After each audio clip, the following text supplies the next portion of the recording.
Part 2. Abandoned in the forest. Have you ever trusted someone who then abandoned you? It was a cold autumn morning.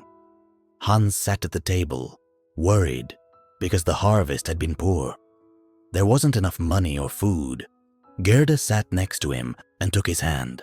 Her voice was as sweet as honey. "Hans, my dear," she said, "I'm worried about the girls. They are so helpless. They must learn to take care of themselves. Take them into the forest, let them collect wood, show them how to survive." Hans hesitated. The forest was large, dark, and dangerous, but Gerda insisted it was only for a day, and that they would learn so much. Hans finally nodded. He didn't know that Gerda had a different plan. The next morning, Hans woke the girls while it was still dark. "We are going to the forest to collect wood," he said. The girls were excited for an adventure. Gerda stood at the door, waving and smiling, but her eyes were cold. Fritz smiled too, a wicked, knowing smile.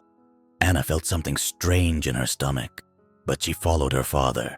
After 2 hours, they were deep in the forest. Hans stopped and said, "Stay here and collect wood. I will go a bit further to chop trees. Wait for me." He hugged each daughter. He held Hilda longer, kissing her and telling her to be good. Then, he disappeared between the trees. The girls worked for hours. They collected piles of branches, and Marie started a fire to keep them warm. But Hans didn't return. Anna began to worry. Suddenly, they heard a sound. "Hack, hack, hack." "Papa is still working," Sophie said.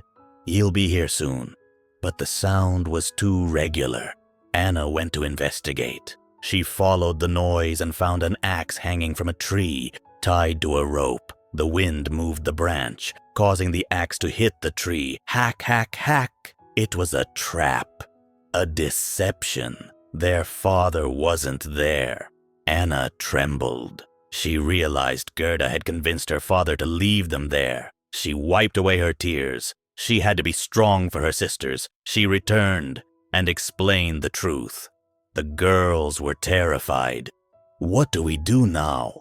Emma asked. Suddenly, Clara realized Fritz was gone.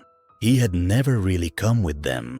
He had only walked a short distance and then returned to his mother.